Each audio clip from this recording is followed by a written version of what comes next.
I think infrared is going to be the future of what we do. And that's my honest opinion. There's no reason with the advent of digital scopes that we need to be on the spectrum because we're not using our own eyes to appreciate what's going on. We're using a light system and a camera system. So why wouldn't we go off the spectrum, save some maculas, improve our patients' visual recovery afterwards, and make them so much more comfortable during the surgery? It's a no-brainer.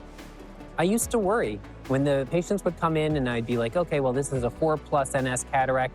I don't even look at that anymore. I wheel everybody in and out just as if it was the same. The infrared light passes right through the densities in the cornea, right through the densest cataracts. It's really a pleasure.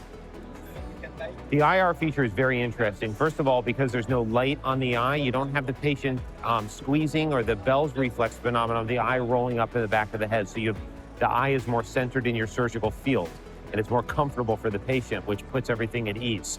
Also, the tissues with the infrared, the resolution and the detail is highlighted tremendously, and the depth of field is more than we're used to seeing with visible light rays. So you can see the details and little tiny things on the capsule or inside the capsule that normally are not so obvious. So for subtle PFCs, or if there's a tear in the posterior capsule, identifying it, or doing a vitrectomy, trying to visualize the vitreous, all of these things are enhanced with the infrared technology. After we used IR light, the patient couldn't believe the surgery was over. They were able to see right away afterwards. We had a couple patients that were 20, 30 immediately after the surgery because their retinas weren't bleached from the bright light that they usually have been hitting their eyes for 10, 15 minutes. So that was kind of neat for them to get immediate visual recovery after the surgery, and they seemed to tolerate it well. The benefits for IR at first blush is the opportunity to see a better edge effect with aspects of surgery that can become quite complicated, in particular, creation of a manual rhexis. I think that in and of itself is a huge advantage. There's also the opportunity to see the edge of nuclear fragments for phaco disassembly.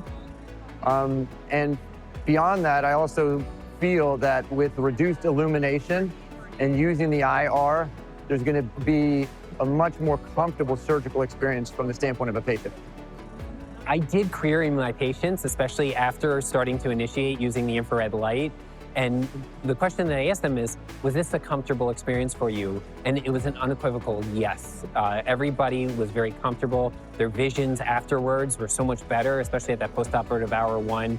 They weren't blinded with a bright light for 10 minutes in my case. Everybody had a really positive experience with the infrared light.